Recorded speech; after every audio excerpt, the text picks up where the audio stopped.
back to the Show, everyone. I'm Aaron, and with me, as always, is my cousin and co-host, the man who thinks Earl Grey tea is just fancy dishwater. Landon, what's up, man? I actually love Earl Grey tea, Oh but yeah, these days I've been getting into English breakfast tea. So don't let Picard hear you say that. I know, right? Earl Grey. I actually have a Earl nice Grey hot. little, I actually have a little teapot. I'm a It little looks like a teapot. play set. Do you have tea parties with your daughter? I actually have my little stuffed animals all Oh, arranged around, and we do it together. So it's great. well done, well done. Before we jump in, don't forget to like, subscribe, and hit that bell icon to be notified whenever we drop our latest content. Trust me, you don't want to miss out on our hot takes and lukewarm jokes. Today, we are diving into the wild world of Star Trek The Next Generation's second season. Landon, are you ready to go boldly where, well, I mean, quite a few Ready? people have already gone there, but we're going there too. Make it so. Make it so. Engage. Number one. All right, let's set our phasers to fun and A. engage with season two of The Next Generation. Now, this season had its fair share of behind the scenes drama. First off, Gates McFadden, who played Dr. Beverly Crusher, left the show. Well, Landon, didn't just what leave happened the with his show, change? was fired from the show. Right, fired. Actually, yeah, left She to say posited, left the show was not is not the right thing to say. yeah, she was fired. And she posits that the reason why is because she had asked Maurice, the lead writer, if that she and Wesley should have more like dramatic scenes together. She Right. feels like she was blacklisted for that kind of suggestion from the Miami Vice writer. Since I mean, they're mother and son, I know. I and know. they never have any scenes together. It seems to me though that like first of all, I liked your character and and she won in the end, right? She proved out, Oh, right? I mean, the cool thing about it is they got rid of Tasha Yar and she died, but she still came back, right?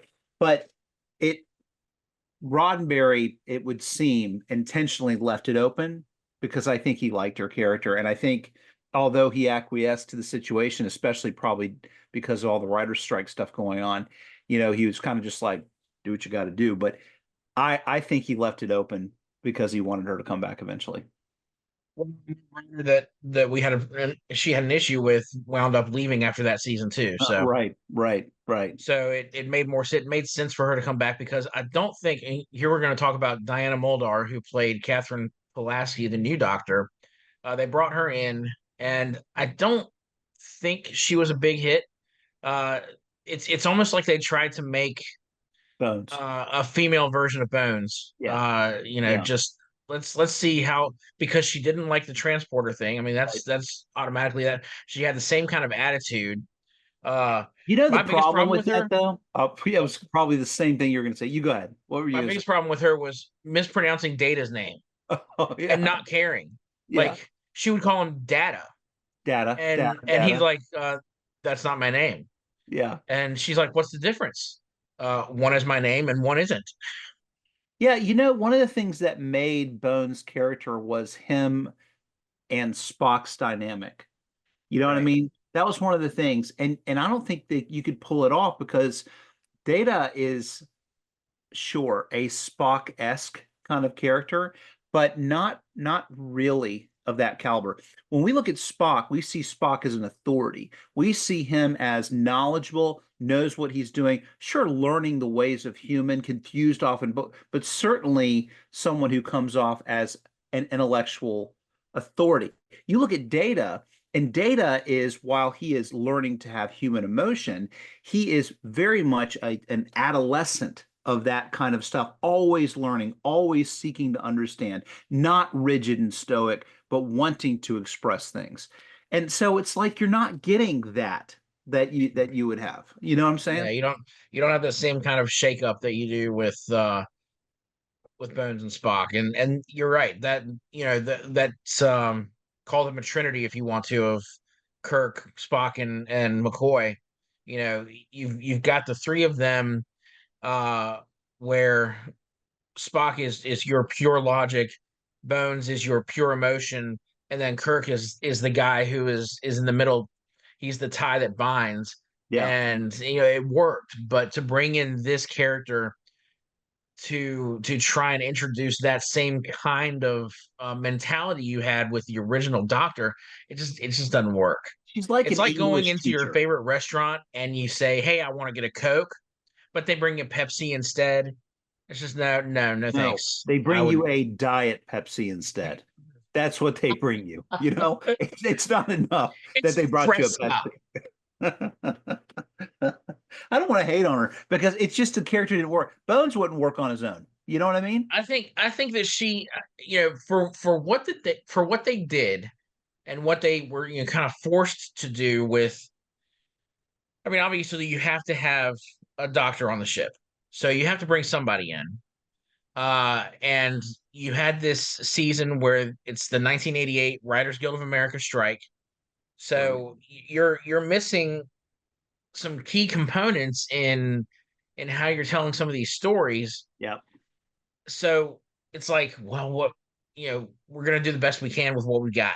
And I do. So when we get into some of the episodes that we're talking about, one of them that you know, have looked at is very Dr. Pulaski centric in a Yeah. way. Yeah.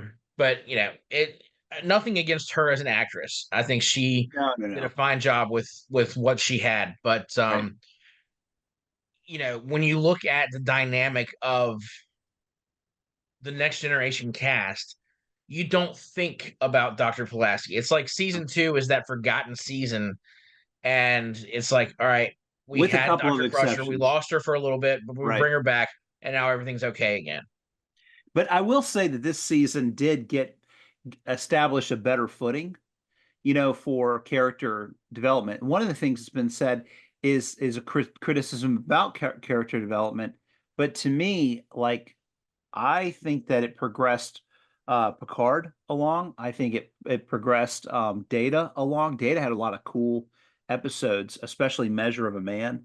Um, we we get Q again, you know, and we get to finally figure out about the or learn about the Borg. I mean, there's some really great things that happen amidst like still just getting your foot on firm ground for the series. All right, so let's get into that a little bit. Season two did give us some really stellar episodes. And one of them I want to talk about is Elementary Dear Data. This is what I was saying. You know, Dr. Pulaski plays a pivotal role Yeah, in this episode. She is basically the voice of reason when trying to negotiate with the Moriarty AI. right, And it's almost like he has feelings for Dr. Pulaski right. in terms of, you know, can a hologram have feelings for someone? But yeah, it was a really interesting episode. Elementary Dear Data, basically Sherlock Holmes in space, and it started out as you know, it was like Data was wanting, or Data and Geordi were going into the holodeck to, you know, play out some of these Holmes stories, Right. but Data is too smart and he can't. You know, he's figured out the clues and the mysteries before they even begin, and so they get the ship, the computer, to create a villain, an obstacle that Data might not be able to, you know, get.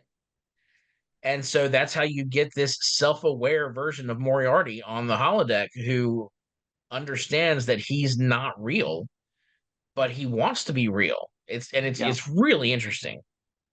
I thought the I thought that it's also cool how you see more and more of Jordy and Data's relationship. Which I really like throughout the series a lot. You know, the Jordy Data. connection. Almost like there's so many times where Geordi's just kind of bringing reason and helping Data along to understand Mhm. humanity, you know, Yeah, in a close friend way. I really like that too. But Moriarty, what a cool character, you know, and well yeah, played by that actor. I thought yeah. he was really great. When I saw Sherlock with Cumberbatch, I was like, eh, you know, because I have this different version of Moriarty. First, I've got the one in my head from when I read the book, um, or when I read all the Sherlock Holmes series, and then I've got like this version from this show, and I just see Moriarty as being like, I don't know, just I don't even think that actor is English, is he? The one who played him in the Yeah. show, I think so. On Oh, is he? yeah, yeah, I can't remember his name. I know he was the Hold on, butler on The Nanny. Daniel Day. No, he's from Arkansas. Ah, well, how about that? Got me Yeah. fooled. Daniel Davis. Yeah. Anyway, I thought it was really cool. But I also think they probably tried to do this episode to try to get us further connected with Pulaski. You know what I mean? And Possibly. to give her that little, I don't know, to get you invested in her. Didn't Yeah. work for me though. All Did right. you hear about You Arthur already. Conan Doyle? That the estate was upset and they were trying to sue him for having this episode? Oh, really? I Yeah. did not know that. Very interesting. Well, suck it, Arthur Conan Doyle. Uh, all right. So you already mentioned Measure of a Man. This is a great Mhm. episode. Yeah. This tackles the question of whether Data, who is an android, has rights as a human being. Is he a Basically, property of Starfleet or is he a citizen? is he an autonomous creature? Yeah. It's you have this futuristic courtroom drama, but instead of arguing over, uh like the 12 Angry Men kind of thing, you're debating the nature of consciousness. Right. And gosh, it was so heavy because you've got Picard on one side who is desperately trying to defend Data, and freaking Commander Riker is Oh, forced right. to be like the prosecutor, Right. and to come up against and be his adversary, and he is also forced to do so to the best of his ability, or he'll get in trouble. Like Yeah. they're like, if you don't do this and put your full weight into it, you're going to answer for it. That's not fair because Data is his friend, obviously, and it's like you have got to go in there and argue that he is just a toaster.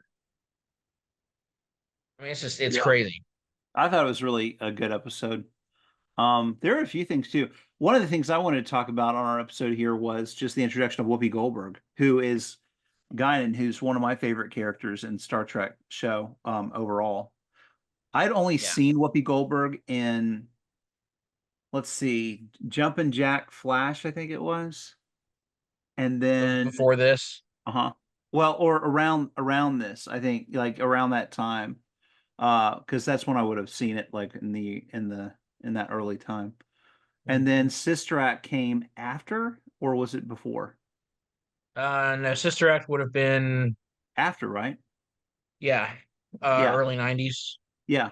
So, you know, I didn't know much about Whoopi Goldberg, but her character, um, oh, it's just one of my favorites. You know, just being that kind of bartender, and then you get to learn so much more in the series about her complexity and history, especially as you get to Star Trek Generations. You still got so many mysteries about her. You do, yeah, Like even now, after we've seen, 7 seasons of this movies and 3 seasons of Picard, it's like, yeah, seriously, who is Guinan? There's yeah. so many questions that are still left up. And the next episode I was gonna bring up was Q Who, Oh, okay. where Q comes back. We get introduced to the Borg, but the biggest mystery for me is what the heck do Q and Guinan know about each other? Because they clearly have a past. I know, and we never get to see that. We never see that We cleared never up. get it. But there's like this knowledge. There's like this. Oh man, that part's kind of it's cool. But maybe it's cool that we don't know it. I had a note that I wrote down that I didn't want to forget that Nerdist. I don't know if you ever you know who Nerdist is, right? The of course. Sorry. But Nerdist ranked The Measure Me of a too. Man as one of the top, as the top episode of the Star Trek TNG series. Oh, really? Um, They counted as the best one of all of them? yeah, Interesting. yeah, on their top 10 list of Next Generation episodes. I thought that was very interesting. Usually you see something like Best of Both Worlds hitting that top spot. Oh yeah. And I think for this one, it's probably because it's not just about the entertainment value or just like nerding out on stuff, but it's also just there's always stuff going on about robotics and AI and everything like that going on. So it's just like it does come into question, still is coming into question as to where you draw the line. Anyway, sorry. Sure. Going back to Yoo-hoo. Hugh. All right, so yeah, we got the question of Guinan and Q. What is their past? We'll never find out. No. We can speculate, I'm sure, but it's just there's just no. Lovers. they're they're horrible exes. They were married for a while. Yeah, you know. They weren't compatible. They couldn't have kids, and so that added a stress to the That didn't help. relationship. And He wouldn't pick up after himself. You know what I mean? you know, he kept going around snapping his fingers and doing but stuff. It's not the same. Well, the You know, problem was is that she knew he could snap his fingers and he wouldn't, you know? I want you to want to clean it up. Why would I want to clean it up? It's work. I just see us making this little episode, you know what I mean? This cartoon episode Uh, of Q and God. Guinan and Q, the breakup. Oh my gosh. But yeah, this is the episode that introduced Star Trek's most iconic villain, the Borg. Well, one of most iconic villains. You get the Borg here. Uh, it's like if your refrigerator gained sentience and then decided to assimilate your entire kitchen. Sort of. I don't know. This it was so crazy that they've been teasing the Borg since season one, right? Yeah. Um, without really knowing what they were teasing yet. And we see that in when they approach a habitable planet after Q has flung them 7,000 light years away. They find a planet where a colony has basically been uprooted the same way some of those colonies along the neutral zone had been uprooted at the end of season one when the Romulans returned, right? Yeah. So the question is, has the same thing happened here that happened there? What caused it? And then bam, here's a Borg cube. Yeah. Yeah. There's there's also some things about this. You know how we kind of get to know more with Q and Picard. We just kind of see him and his perspective about things, and you kind of get these little moments of Q. Um, One of the things that interests me in this episode is Q comes across as he's just loosely carefree, like almost like a Mixes-Pitalik of DC. Like he's just Right. loose, carefree, whatever he wants, and just flip switch. But I don't think that's the case. After watching all the different Q episodes and all the way to Picard, and I really think that he really intended on sending them so that they could see it. And instead of it being just like, oh, you don't want me on your crew, you don't want me to join your crew and to help you guys explore, fine, and then see that's all very impetuous, impulsive, and I know that's the way Q wants to seem, but I really think that he wanted them to be able to see what was coming because it's a danger. He knew it was a danger that had to be addressed at some point. Yeah. Q is a funny character. I think he is easily classified as a villain in Star Right. Trek lore, right? I wouldn't classify him as a villain though. Nor I. I think that after his initial encounter with the Enterprise and with Picard in particular, at Farpoint, I think that he hides it, but I think he has a soft spot for, if not humanity in general, for Picard. Specifically Picard. I agree. And he notices that I think he sees something different in Picard that he doesn't see in humanity, in its history, or at least something that sums up the good parts of them. You know what I mean? But, you know, I I mean, yeah, there's so much you can. I'm sure there have been books written, you know what I mean, that go further into that I've never read, and I don't know what's canon or not canon in the books. But I think that there is partially this way that he wants to appear, and then there's the reality of there's some seriousness from him with the Q Collective. Mm-hmm. Q Collective? What are they called? Q Continuum. Continuum. That's it. All right, I've got one more episode I wanted to bring up. Oh, The Emissary. It gave us a deeper look into Klingon culture and Worf's oh, right, right, backstory. right. It was really interesting to go into that one, and because that's the one where we meet Kalar, who we don't get a whole lot of information about Worf's history with her, but they clearly have a romantic history. And it can be assumed that somewhere in this episode, young Alexander is conceived, Yep. who we will meet several seasons down the road. But yeah, really interesting to see how Worf interacts with other Klingons, Yeah. um, and especially if he feels like they done him wrong at some point. Yeah. Yeah. I think I like it. I like the Alexander relationship stuff later on. Those Yeah, are those are some really fun ones. And then the kid played it well. I don't know who he was, but the but same kid from Family Ties, the youngest. oh, Uh, oh yeah. yeah, Andy. Can't remember Yeah. the I could see that. Brian Bosworth, maybe is his name. Oh.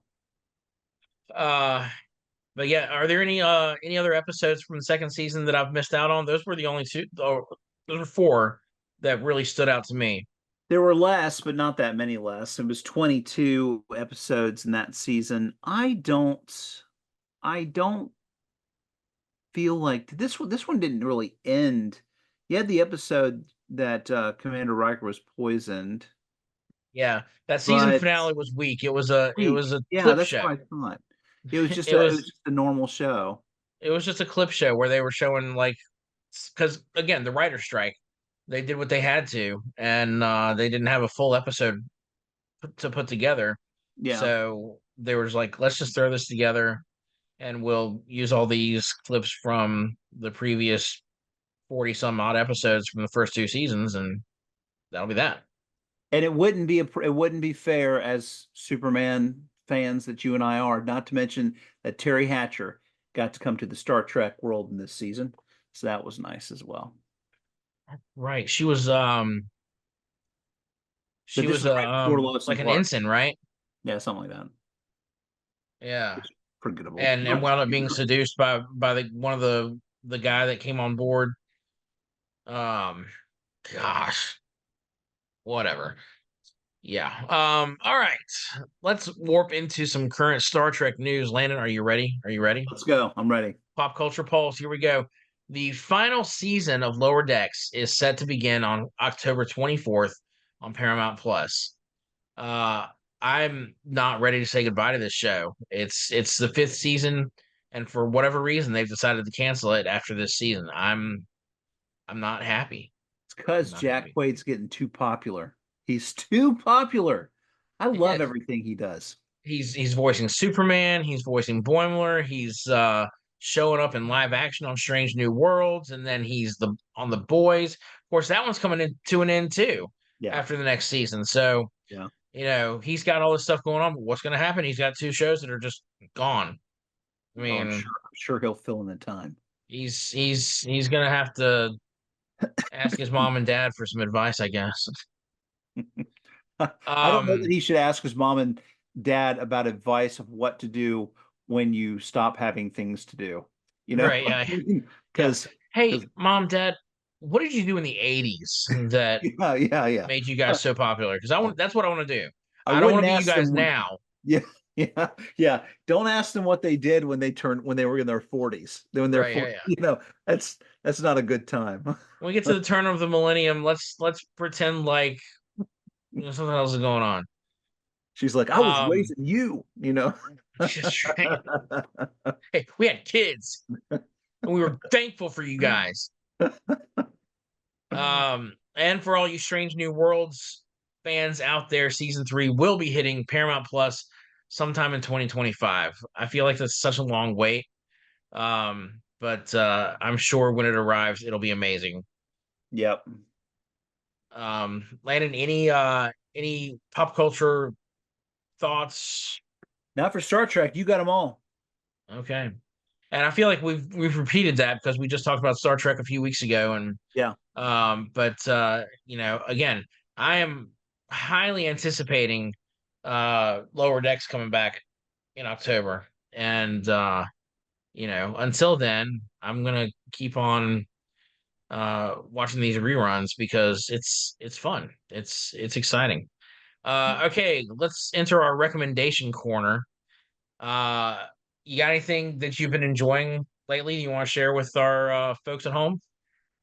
I think I probably say there is a movie that's been out for I don't know this last year called The Menu, and it has Ray Fiennes in it. It's got oh, what's her name? What's her name? Anya Taylor Joy. Anya Taylor-Joy. Yeah, and then a few other people like John Leguizamo and things. And I gotta say, it's such a cool movie. It's dark, Really? but it's like Yeah. let's say Gordon Ramsay lost it. You know what I mean? And I mean, it's such a good movie. Um, if you get a chance to watch it, I let my family watch it. Like we all watched it together, and after I'd already seen it once, and my son was just like, it's like, I can't handle this. This is too intense, you know. Ask how did the youngin deal with it? Yeah, Yeah, no, I it could was it see was I could good. see Sydney. Sydney being okay with it, but He was. He was like, all right, now what are we gonna watch? You know? And so we turned on, we've been reading Grimm's fairy tales, and so then we turned on Mickey and the Beanstalk, episode, the old classics so they could see how that played out Disney-fied. So excellent. that's really, if you think that's one extreme to the other, right? Yeah, and that's what you do. If you've been watching something scary, you turn on Disney so you can kind of cleanse the palate a little bit. Although the live action puppet, that actually is introducing the episode with the ventriloquist was a little bit more frightening to me than the menu. So, but Well, yeah, because dummies are, yeah, frightening. it's the whole uncanny valley thing. Well, as for me, I got nothing. I've just been rewatching Next Generation to get ready for this. So, I mean, I guess that could be my recommendation. Go watch Next Generation season 2. Good. Um, or at least those few episodes that were really good. Um, I'm trying to think. Oh, we do have one comment. Noah is back. And over on Spotify, he left a comment that says, "Even with the age of streaming, I try to collect DVDs." So obviously, this is about our evolution of streaming services episode. And he says he still tries to collect DVDs. And Noah, buddy, I think that's a wise move because you never know when your favorite movies or TV shows could be removed from on demand, even in a pay-per-view option. True. So, it's like having a backup generator for your entertainment. That's right. Um, when the streaming apocalypse comes, you'll be the one laughing with your DVD copy of Masters of the Universe. So go for Your it, man. house will be the one rated. It'll be it'll That's be the right. purge for your DVD copies. You're gonna want to like set up a bunch of spikes that are like facing outward That's right. to stop everybody from Or coming a on. panic room that Yeah, you line with your DVDs. There you yeah, go. and try to have some kind of secret passage into the panic room if you can, because that's Yeah. just cool. Yeah, and out of it. and out of it too. Like it, Right. like you can't just have you have your normal way in that has a secret passage, but then if they break through that, you have the little place you crawl through in the corner that takes you out to the sewer nearby. What if to get in? Remember how Adam West had the fireman's pole Yes. down to the Batcave Yeah. in the old Batman show? Yeah. What's how about that? And then you've I got a like that. secret basement. Right. Yeah, okay. This is good. Get on top of that, Noah. Invite us over when you're ready. Landon, what are your thoughts on collecting DVDs at this point in history? I know a lot of stores have stopped selling DVDs. I don't buy DVDs anymore. But I also have I mean, anytime any movie would come out for a long time, I wanted to watch, I would watch or show, and I would be on that. But now there's so much that now I kind of look forward. Like for example, Death Becomes Her is on Amazon Prime, and I haven't seen that in a long time, and so I just saw it come on, it's probably been on for a little bit, but I just saw that it was there, and it was Yeah. like, ooh, you know what I mean? And then Yeah. you see stuff that's like, oh, it's going off in 10 days, and it's like, oh, I need to watch that. So it's like I'm enjoying how streaming has things that kind of go on and off and back and forth because then it creates a sense of urgency or a moment, right, that I want to try to capture, much like if I was going to the video store and they weren't out of the copy of the DVD that I wanted to get at Blockbuster, right? Right. So It's I like when kind of Disney like had that. the Disney Vault, right? Where, Right, you've got a certain window of opportunity to get or to see this movie, right, and then once it's gone, it's gone. And who right. knows when they'll bring it back. There are some So, things though that I like to have as a collection, but not necessarily DVD copies. Like I want to have all of the Star Wars movies, or I want to have like I have the Star Trek um movies, and DVD. I like having like sets of things that mean a lot to me that I mhm. can have for posterity. But overall I like the idea of things changing up a little bit. And that's I was going to ask that question and kind of leave that for our listeners and viewers in the comments too. What's one TV show or movie like if you could have a physical copy of it just in case it disappeared from streaming? What would it be? And let us know in the comments. For me, obviously, we'd be Back to the Future, the Back to the Future trilogy. Having that on heck, DVD, Blu-ray, VHS, all of the above, just in case, because you never know. Um, and of course, I do have the Star Wars saga on DVD on Blu-ray. Yep. Um, well, no, no, no, I take that back. I have the first six movies in the Star Wars saga. I do not have any of the The sequel new one. trilogy Yeah. on DVD because I stopped buying Right. DVDs before those movies came out. I have them in the Um, Apple, like the Apple library right. movie. So you've got That's where them I keep purchased. things. Right. Yeah. I would probably want to keep, and of course the question is, will DVD and Blu-ray exist, as we progress? One that I don't have that would be is an all-time favorite movie of mine. This might surprise you, but it's In Search of the Castaways with Haley Mills. Good That one. is one of my favorite, if not my favorite all-time movie. That is a good movie. All right. Well, that's going to wrap up our journey through the stars and behind the scenes of Star Trek The Next Generation's second season. Uh, Here in just a our next episode, we're going to be tackling My Adventures with Superman, the first season of that animated series. Folks, if y'all have not seen that, take some time, find it on Max. It's only 10 episodes, I think, for the first season. It might just be eight, actually. I can't remember. But What? what My Adventures with Superman, Oh, for the second season? I haven't started yet. I'll say the first season, how Oh, many it's 10. episodes it is. It's 10 10. episodes, okay. Yeah. Um, yeah, brilliant show. Give it a shot and then come back and listen to what we have to say about the first season when we come back. Landon, any final thoughts before we sign off? Enjoy yourself. Get into Star Trek, Next Generation. So fun to watch. Whittle away at it. I concur. All right, folks, that's all for this episode of the Show. Remember to like, subscribe, and hit that notification bell. And as always, have a great whatever it is, wherever you are.